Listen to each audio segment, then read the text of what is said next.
This is the web transcription service of the Royal Canadian Military Institute.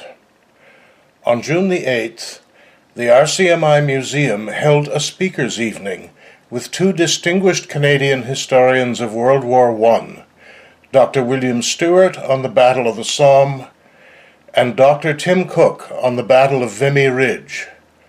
Dr. Stewart. Thank you, Ryan, and thank you for the invitation to speak today. So, the enduring image of the Somme is of serried ranks of infantry marching with their rifles at high port through thick mud against uncut water while German machine gunners scythe them down. The challenge with characterizing the Canadian experience there is that at times this image is correct, but so is of Canadians moving at speed through dry, dusty conditions against shattered defenses, accepting the surrender of hundreds of Germans. The Somme was not a simple binary of victory or defeat, but it was shattering victories, staggering defeats, and almost every combination between. It was fighting at heat and sleet, and night and bright, facing cracked German formations in utter dross. As a result, this campaign has been neglected. In Britain, in the last 10 years, there have been 40 books published on the Somme. There are 5 alone on the Australian experience, 1 on the New Zealand division, and 1 on the South African Brigade. In Canada, there are 3 books on the Somme before mine, none of which was a campaign account.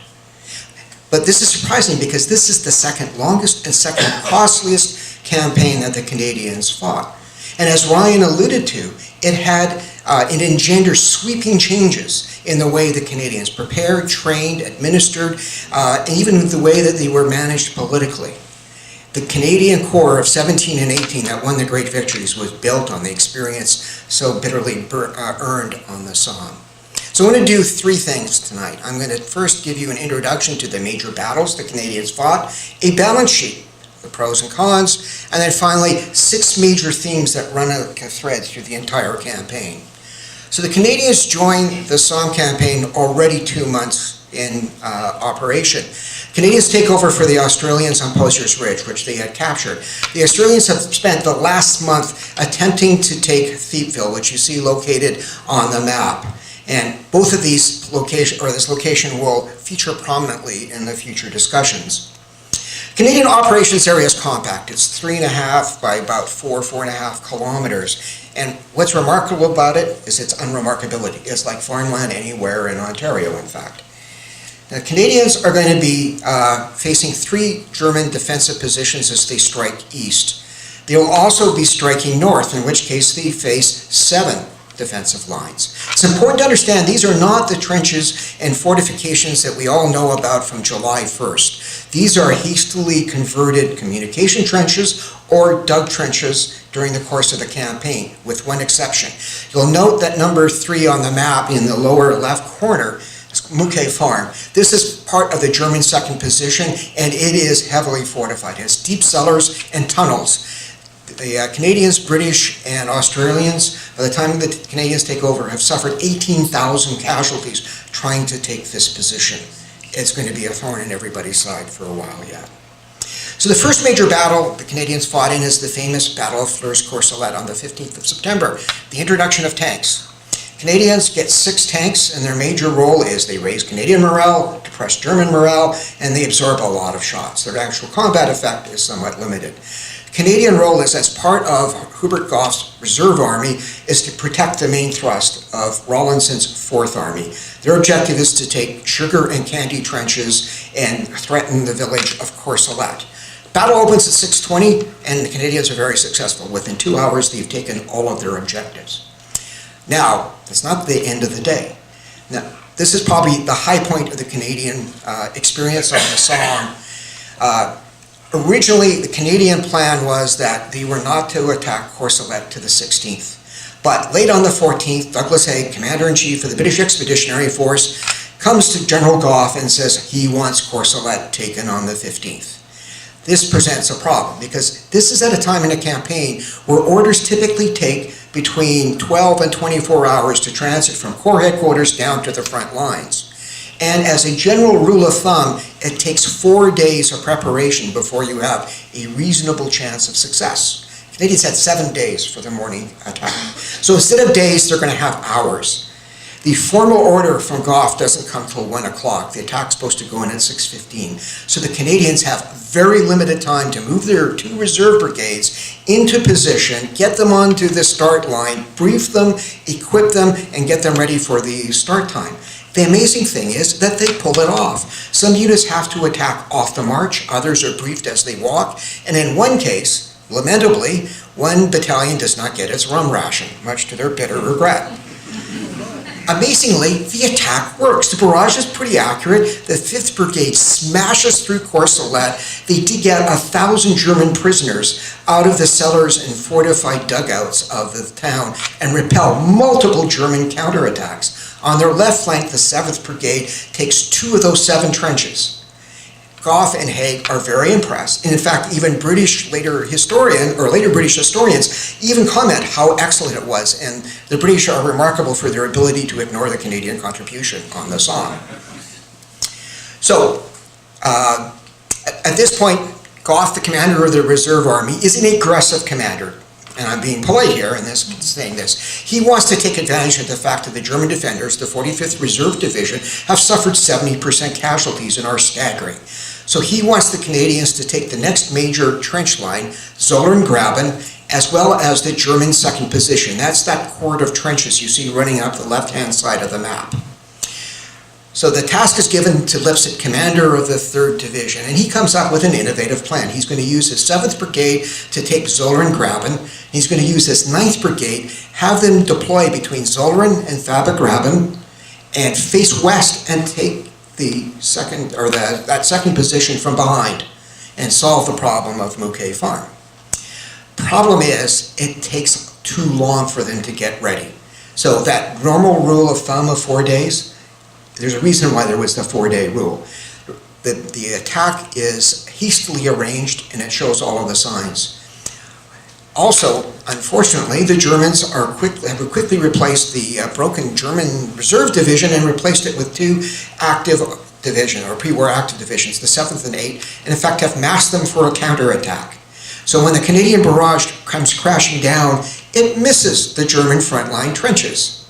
And when the 7th Brigade hops the bags, they are shot to pieces. The attack is an utter failure. In fact, it's so bad a situation that the 9th Brigade has to take over defense of the front. Now you'll notice that at Mouquet Farm, the 2nd CMR, Canadian Mounted Rifles, under Pierce, takes Mouquet Farm. Well, this is about the 4th time that that farm was taken, and as it turns out, they don't actually hold it. The Germans are able to recover it. So, Canadians have not had a great deal of success at this point. They're now paused. There's a 10-day pause. Haig has decided to transfer the main thrust from Rawlinson's army to Gough's. So he has to move infantry divisions, artillery, and tanks. As well, Gough convinces Haig that rather than after spending 2.5 months trying to outflank Thiepval, he's going to take it on head on. He gives that assignment to Claude Jacobs' 2nd Corps. Remember that name. We're going to hear it later. Canadian role in this is to protect the 2nd Corps' flank by taking Zollerngraben, Hessian Trench, and which you'll see at the top of this particular map, and one off the map called Regina Trench. This assignment is given to the 1st Division, but their success is very much contingent on what happens to the forces on the flank. So on the left flank, the 11th British Division has now given the assignment of taking Mouquet Farm, as well as the German 2nd position. It has recently transferred from the Middle East. It's its first operation on the Western Front, and it has a lot to learn. On the right flank, the 2nd Division is brought into the battle at the last minute, and it shows in the preparation for the attack. Attack goes in at 12:35 on the 26th of September, and the 1st Division achieves some pretty significant success fairly quickly. They take Zollerngraben. And in the vagaries of history, the Canadian accounts tell of Zollerngraben as this wonder of military engineering. And the Germans talk about it's been reduced to a muddy ditch. So probably somewhere between those two. Anyways, they take Zollern, they advance and take Hessian Trench, but they start suffering heavy casualties on the flank. So it turns out the 11th Division spends the whole day taking Mouquet Farm.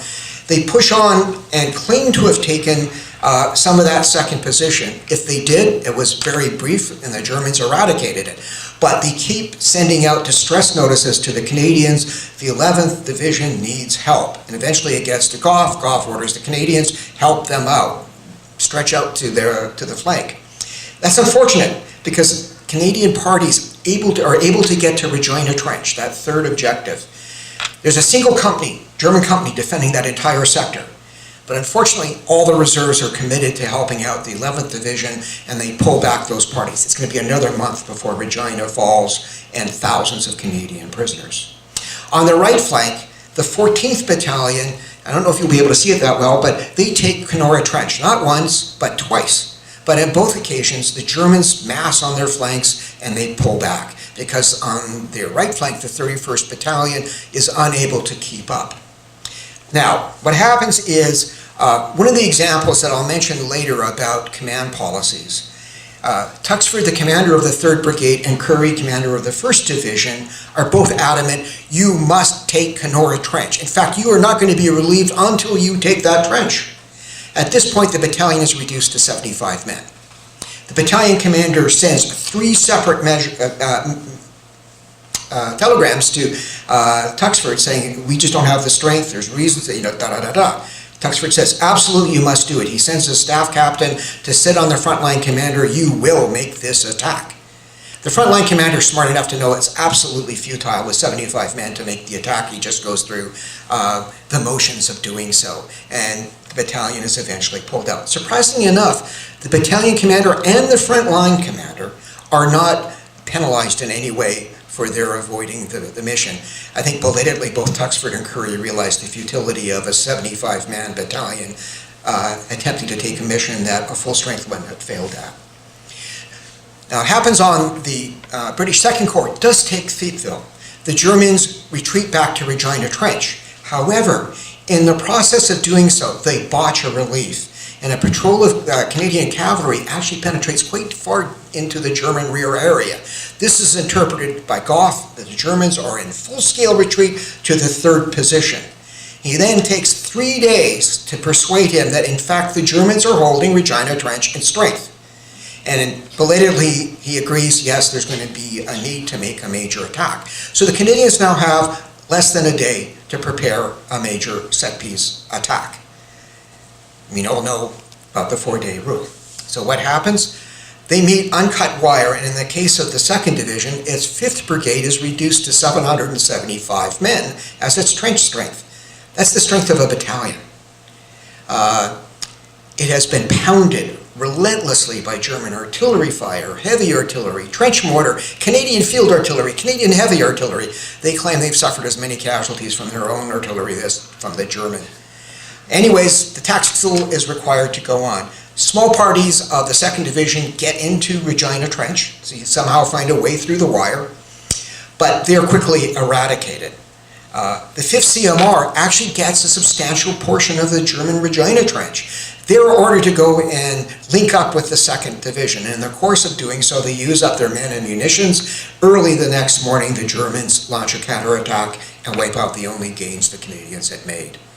At this point, Gough is becoming increasingly frustrated with the Canadians, and he gives the orders to Byng that, all right, we need to take Regina Trench. You need to have it so that we can make a major offensive starting on the 10th of October. This means the Canadians have, the latest they can attack is on the 8th of October. So the 2nd Division has been sent to Vimy. It is too weak. It suffered over 6,000 casualties, has received very few replacements.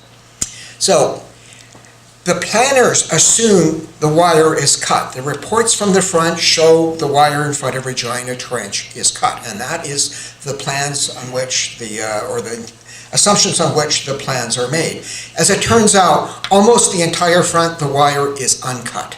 The 3rd Division is shot to pieces. The RCRs are able to make a company lodgment, and they lose most of that company as prisoners. It's only on the 16th and 3rd Battalion fronts that the wire is visible from the Canadian trenches and has been crushed. 16th and 3rd are able to capture a section of the trench. The 4th is supposed to take an area called the Quadrilateral, that's number 6 that you see on the map, and then take part of the German 3rd position. They sneak in through the 3rd and then start bombing their way down Below Trench. But they use their grenades, they use the 3rd Brigade's grenades. Germans counterattack after noon, squeeze out the 3rd, squeeze out the 4th, and eventually the 16th also has to leave. Gough is now very upset with the Canadians. He accuses to Haig, he claims that the 3rd Division never left their trenches. All you have to do is take a look at the casualty figures to see what a vile statement that is. He orders an inquiry to why the 1st Division lost the trenches that they captured. And the basic sum of it is that the Germans dropped a portcullis of artillery fire across no man's land, and no reinforcements, no munitions could reach the frontline forces. They were effectively isolated and wiped out or forced to retreat. So by this stage, the 3rd Division is burned out, sent back home, or sent up to Vimy. The 1st is kept around for a little bit longer, but has finally decided that the Canadian Corps is no longer fit for offensive actions, and on the 17th, it moves to the Vimy sector. Now, some of you may be asking, well, where's the 4th Division? Well, it's been in Flanders for the last 2 months. It arrived in the mid-August. It's been training and getting ready for battle. It joins the Canadian Corps shortly before it leaves. It remains under the control of the 2nd Corps, Claude Jacob, as well as all the Canadian artillery. So the rest of this discussion, or its battles, will be exclusively the 4th Division. So let me just give you a quick sort of strategic situation. So I had mentioned earlier, Haig had wanted to shift the focus to the Gough's reserve army. And what he wants to do is launch the 5th Corps to take the German 1st position, Beaumont-Hamel, we all know from the Newfoundland times. But also the 2nd Corps to launch an attack to the south, or to the northeast. The objective is to break the German line and pour into the German rear, upsetting the entire German defensive arrangements. The reason he's choosing this is you may not be able to see it, but there's a rail line that runs through the Ancre River Valley that will allow the offensive to be supplied. But before he can launch these attacks, Regina Trench has to be taken. It's about time. So the plan is that the British 2nd Corps is going to try and take on Regina Trench. Unfortunately, October is marked by rain, and more rain. The roads are turned into a morass. It's almost impossible to move. They have to wait to the 21st of October before the ground is dry enough to launch an attack. The 4th Division has a relatively minor role in this. It uses 2 battalions. They take their positions in about 15 minutes. They each suffer 20 casualties. And the reason is that Regina Trench has been turned into a ditch. It is no longer a trench. All artillery rations or limits have been removed. They have just pounded it and turned it into a ditch. Problem is, because it's a ditch, it's not very well protected, and the 2 units suffer each about 150 casualties from German artillery fire until they got a proper trench dug. Now, you'll notice that there's still a section of Regina Trench that's uncaptured. That was going to be the duty of the 44th Battalion on the 25th of October. This is a battle that's been often, I think, misunderstood. It's been interpreted as the fault of Bill Hughes, who happened to be Sam Hughes' brother, the brigade commander. It's actually, the failure was almost entirely due to a very poor artillery plan by David Watson and his chief staff officer, Ironside. But Hughes ended up getting the blame and gets the blame to this day. But the 44th suffers 50% casualties, and his morale was badly shaken by this battle. So Haig's great plan eventually starts to fall apart because the weather is not being cooperative. In the meantime, during a brief dry period, Hughes' 10th Brigade does capture Regina Trench. They do it on a nighttime operation. They creep into no man's land and jump the Germans at midnight, and are able to capture it with relatively few casualties. So finally, Regina Trench, 5th time, we're done. Haig needs a victory, however. He's about to meet with the supreme commanders of the other armed forces at Chantilly in France, and he needs a victory.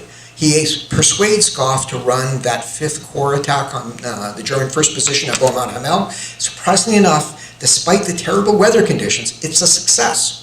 So he expands it to the 2nd Corps. with the objective of taking Desire and Desire Support Trench. These are two that are dug after the fall of Regina Trench.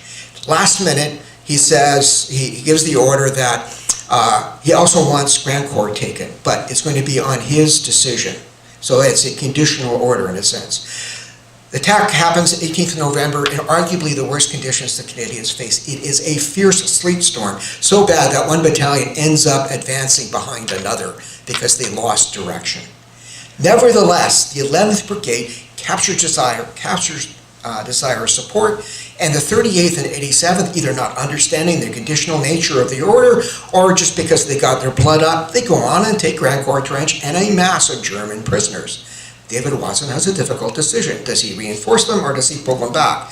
Problem is that the 10th Brigade on the right and the British 18th Division on the left have not kept up. He knows there's a German division lurking in the rear, ready to pounce on these two battalions. He makes the difficult decision to pull back. And that's effectively the end of the Somme campaign. You can see where the 2nd Corps is located on this. So some ground has been taken, but far less than what was anticipated. So we take a look at a balance sheet. The pluses are, well, the Canadian Corps proved itself sufficiently. It had victories, it had defeats, but then every British formation had the same. It proved itself enough that at Vimy, it would be the first time a Dominion Corps is going to take part in a British offensive on the first day. They also showed some willingness to explore different tactics and different techniques, like they were clearly far ahead of the British in the use of light rail. They have the proven advantage of the Corps being able to pool artillery, engineers, medical, signals, so they have a more efficient use of the resources that are available. British Corps, with a continuing changing cast of characters, is unable to do this.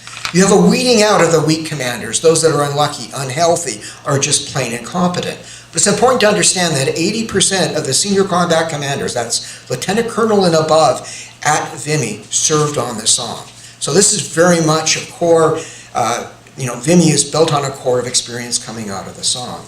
The most important thing, though, is this fundamental understanding of a need for change. So the way the Corps prepares, rehearses, trains, counter-battery, all of that. But it's not just at the Corps level. In England, the administration is completely transformed. Even the political structure of the CEF changes as a result, that we can no longer continue to do the things the way that we've done. There's negatives, though. There's a mixed record of the commanders. All of the commanders, from Begin to all of the division commanders, have a mixed record. They all have victories, they all have blunders. So there's still a lot to be learned. The artillery, it's inaccurate. There is report after report after report of units complaining of being continually shelled by their own artillery. Artillery misses repeatedly when they're firing a barrage. If they don't have that 4-day preparation, who knows who they're going to hit. They can't cut wire. If they can see it, they can hit it, but if they can't, they have no predictive fire abilities. And the Canadians devote no resources to counter-battery fire. So at Courcelette, they asked the neighboring corps to fire a 15-minute counter-battery mission. And I think, I'm sure Tim can comment on how long they spent firing counter-battery missions at Vimy. From 1917 on, at least half of the heavy artillery was devoted full-time to counter-battery fire. At the Somme, no guns were committed to counter-battery fire. The infantry. The infantry is entirely reliant on the success of the artillery. The infantry is reduced to using bombs, bullets, and bayonets to take on German machine gun strong points. And if you're using bombs, bullets, and bayonets, you're going to lose a lot of men, and you're probably going to fail a lot. Their reports, they cannot find themselves and locate themselves properly at all. They're reports of units out by 1,000 yards from where they claim to be. If you add up all the advances the 2nd Division made, it would put them somewhere near the outskirts of Berlin. They're cautious. If there's something wrong on the flank, they stop. They don't do much in the way of rehearsals. There's hardly any of that. They use wave tactics, where the first wave goes to the last objective, which means the leading wave of your assault force is the weakest, the most exhausted, with the least amount of ammunition. Their scouts cannot find their way at all, hence the inaccurate reports that you see on October 8th. The signals are slow and very cumbersome, and we'll talk more about that. Replacement system breaks down, I'll talk more about that. And then finally, command policies. There are serious problems with the way command policies work. So for instance, units, when they are given a break, take 2 days march to get to a rest area, spend half a day at the rest area, march 2 days back, and then they're on work parties for the rest of the time they're out of the line. So there's no time to rest, no time to recover, no time to train. And then you have these orders of, you will not be relieved until you take this position, which makes no sense whatsoever. So, 6 themes that I want to talk about. The first is command limits. It must have been remarkably frustrating to be a division commander on the Somme, because it is so hard to control what goes on. Currie at Regina Trench made 6 key decisions during that battle. They were either reversed or could not be executed, all 6. Not because he was a bad commander, but because of the conditions and nature of what was happening. The result is that battalions were basically fire and forget. As soon as they cross no man's land, it's about 12 hours before you know what happened to them. That tends to very mechanistic tactics. Goff was arguing that every unit, all the way up to a division, should commit every unit to a specific task. There are no reserves. And if the pack breaks down, you make a new plan and try again the next day. So it gives no role to the commander during the battle. Why is this? Well, signals is a major reason. What you see on the left-hand side is a schematic. So on the left is 4th Battalion on the 8th of October, the distances. The shortest distance in this entire chain of command is from the 4th Battalion's front line to the headquarters. But on a time basis, the longest time is measured in hours to get from the front to the headquarters. Why is that? Because you're reduced to using runners, having to dodge sniper, machine gun, and artillery fire. Sometimes they arrive, sometimes they don't. So the result is information the commanders had was often inaccurate, it is out of sequence, or they just don't get it at all. The second reason is the inexperience of the officer corps. 81% of the senior combat commanders are ex-militia officers who have no formal military training. Their experience was a 2-week summer camp a couple of times, every year. So this is their first major battle. They have a lot to learn. I've talked about the weakness of the infantry. If the artillery doesn't do their job, the infantry is unable to win a battle on its own. And then the point about units just not able to locate themselves. If you've seen pictures of the Somme, it is a featureless wasteland that's covered with detritus, trenches, and bits of bodies, and it is incredibly difficult to find your way along there. The result of this is that I took a look at each Canadian battalion attack, of which there were 57 contested attacks, and then assessed whether they were fully successful, partially, got some of the objectives, whether they were initially and then were pushed back, or they were a failure. Bottom line is about 2/3 of the Canadian attacks had some degree of success, which, given the Canadian artillery preponderance and material advantages, is a somewhat disappointing result. Peter Sinkins, British historian, did a study on British new army divisions on the Somme. It's a bit different. It's not exactly one-for-one comparison, but what you can see, our numbers are relatively similar. The Canadians in 1916 are by no means an elite force. The second point is the complexity of the systems. You have all of these officers, their first major battle, they don't have much in the way of formal military training, and they're having to deal with all of these new weapons, all of these new tactics, these new systems, and trying to make a sense of it. It's not surprising that there were a number of issues. The third point is the absolute domination of artillery. Infantry is wholly reliant. The bottom line is that if the artillery is successful, you're probably going to win. 94% of those cases where the artillery was assessed by those at the time as being effective resulted in some form of a victory. If it's ineffective, you're likely going to lose. So in the case of an ineffective artillery, you want to get a 16% initial or partial success. And this becomes even clearer when you talk about barbed wire. If the wire's cut, good chance of victory. If it's not, you lose. And so hence the problems the artillery had. And wire cutting has a dramatic effect on the effectiveness of the Corps. Fourth point is the casualty lists are astonishing. Essentially, half of the troops that make an attack are going to be a casualty throughout the entire. 3 out of every 4 officers that participate in an attack is going to be a casualty. The result is that the company leadership is wiped out. The 49th Battalion starts with majors and commanding all 4 of its companies. In its last battle, they are lieutenants with 6 months experience. And company on the Somme is the basic tactical formation. So if you have officers with that little experience, the effectiveness of the infantry is going to decline. Now, over the course of the entire war, the ratio of wounded to dead was about 3 to 1. So about a quarter of the casualties are killed. On the Somme, it's about 2 to 1. So in other words, a third of the casualties are dead, fully 55% of which there is no known grave. Just to give you a contrast, second Arras, the comparable numbers is about a 4 to 1 wounded to dead ratio and 5% missing. So you can see what victory means as a difference. Who did the dying? It's the infantry. 93% of the casualties are infantry. And what this contributes to is a collapse of the replacement system.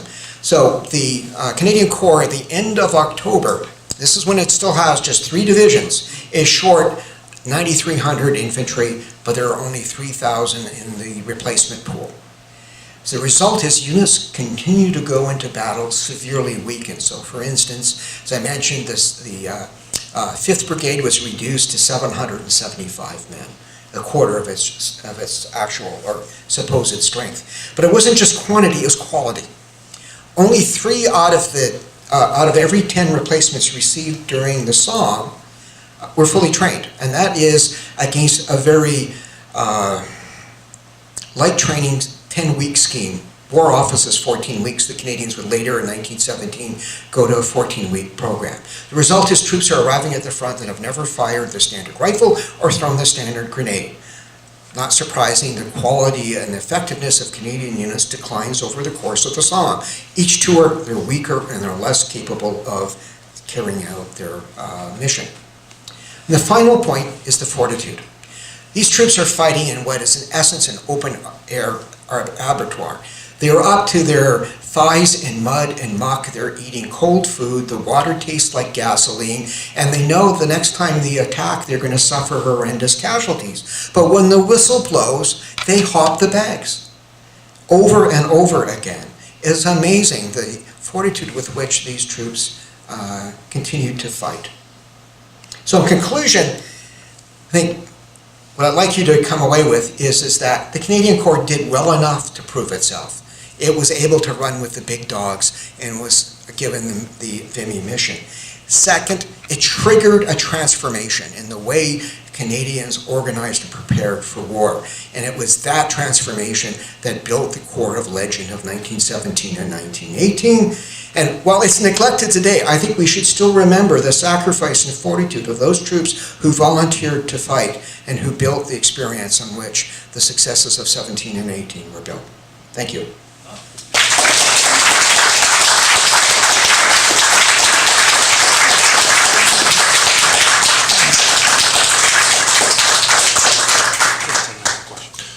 Thanks, Bill. We're going to take about 10 minutes of questions, if you could.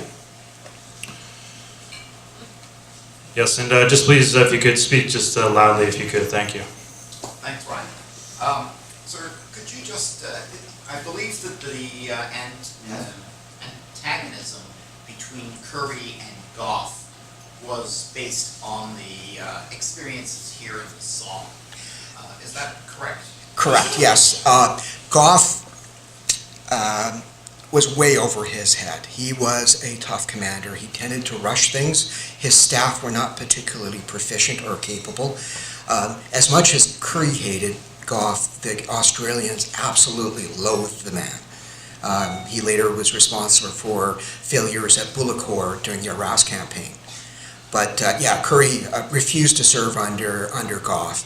And there are comments in Haig's diary about there's a lot of divisions that don't want to serve under Gough. he did not have a very good reputation with most in the British Army. Thank you.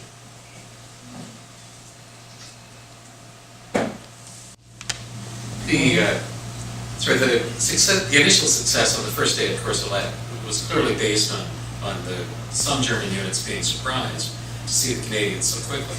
Was that success a surprise and influence in compressing the timelines in subsequent battles? Like we rarely hear about surprise being attempted in this. Well, I don't know if it's so much surprise as that there was a unique position because the Canadians are on Posier's Ridge. That's the high point. They're looking down, and if you stand where the Canadian front lines were, the German positions are laid out like a card table in front of you. So the artillery, if you can see it, it could hit it. And so they just pummeled the German defenders and defenses. And so the Canadians were able to roll over them. They still suffered pretty heavy casualties, even so. The afternoon attack, I think, is the Canadians actually came in to the Somme well-trained. They had a 2-week training program where they were probably as well-trained as any force that arrived on the Somme. But each iteration as they went in became more and more difficult, that the experience at the unit level was getting wasted away and so people just didn't know their job as the battle went on. Thank you for the presentation, really great. I've just got a quick question about the replacements, which you kind of highlighted. Yeah. And I guess what I'm curious is, by 1916, is there any attempt to kind of forecast a need for replacements? I mean, I've worked in the military HR profession, and these days when you go into an operation, you try to forecast your replacement needs. Is there any attempt to do that in 1916, or is it really just kind of a ballpark swag, or just what happens? Good question. Thank you. Well, there were metrics. So the assumption was that infantry would suffer 10% casualties per month. Engineers were 4%, artillery was 4% as well, as I think. So the idea was that you would have a steady progression, 10% per month. But when you have these spikes, as what happened at the Somme, the system wasn't able to handle it. But the problem in part was that Canadian policy was to raise whole battalions. And at this point, Sam Hughes was trying to raise a 5th and ideally a 6th division. So he was keeping certain battalions out of the system. And I mean, the system actually broke down much earlier. At the Battle of Mount Sorel in June 1916, they were so short, they suffered 8,000 casualties, they were so short of personnel, they stripped the 4th Division, which was supposed to go to the front in a month. They pushed it out by about 6 weeks. But they stripped some battalions of 800 men in order to get enough replacements. So there were lots of troops in England, but very few were actually ready for battle. It's astonishing how incompetently run England was. It is just amazing how bad it was. It's actually kind of funny to read, like, no, this couldn't be possible, but it was.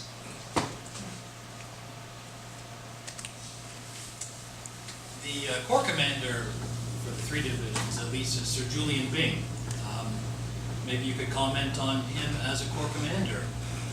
What's your read on him? I think he was a very good fit for the Canadians. He was able to rid a lot of the politics. He had enough power of his own that he did not have to worry about his career. Or he could tell Sam Hughes to take a powder. And so he helped it in the sense of getting a lot of the politics out of it. I think he was a very good trainer in the sense of getting officers and men to think about what their job was. As a commander, an operational commander, he made some mistakes. Like for instance, on the 8th of October, his plan was extraordinarily aggressive as to what he was trying to accomplish, when he couldn't even take the first line of what was supposed to be quite a significant advance. So I think he was, in a sense, ideal fit for the Canadians in that he got them to think about things much more professionally, get rid of some of the dead wood, and focus on how do you get better, like how to become a learning organization.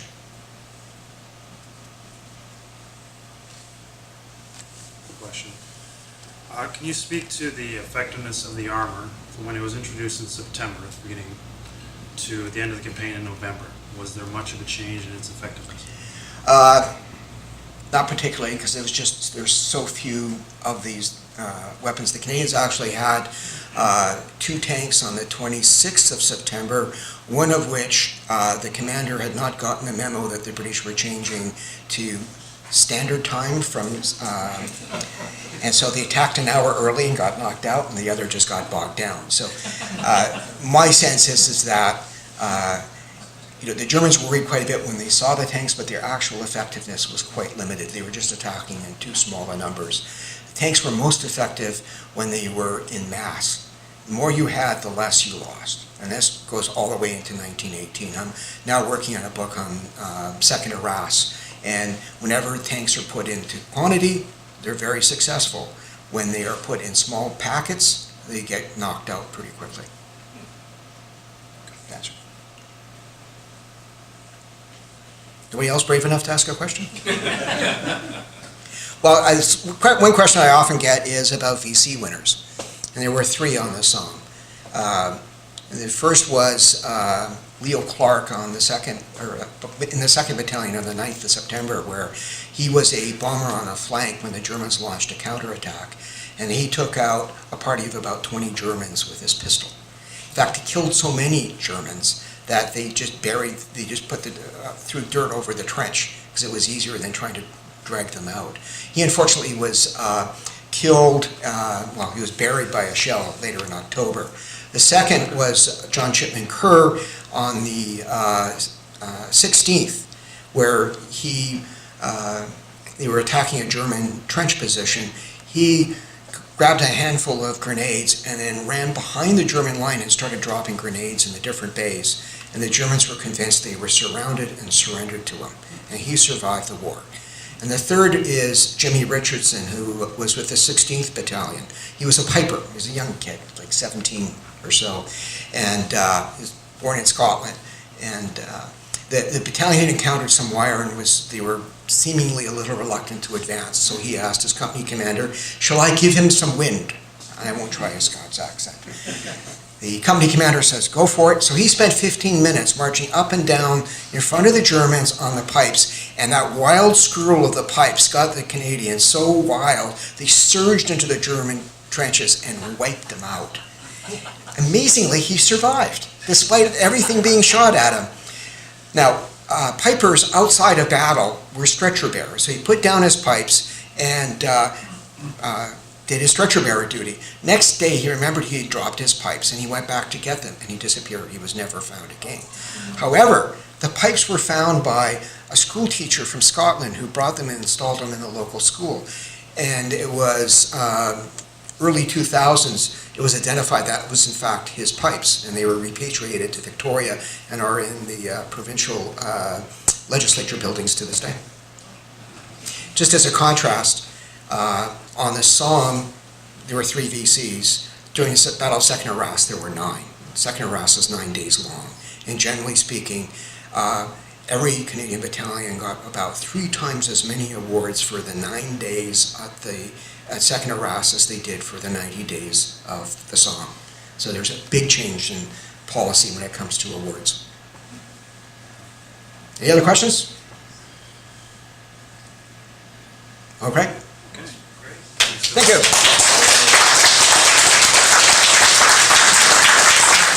This has been another in our series of webcasts produced by the Royal Canadian Military Institute in Toronto as a public educational service. You can find news of upcoming events and links to our webcast archives at www.rcmi.org. On behalf of the RCMI, this is Eric Morse saying goodbye for now and thank you for joining us.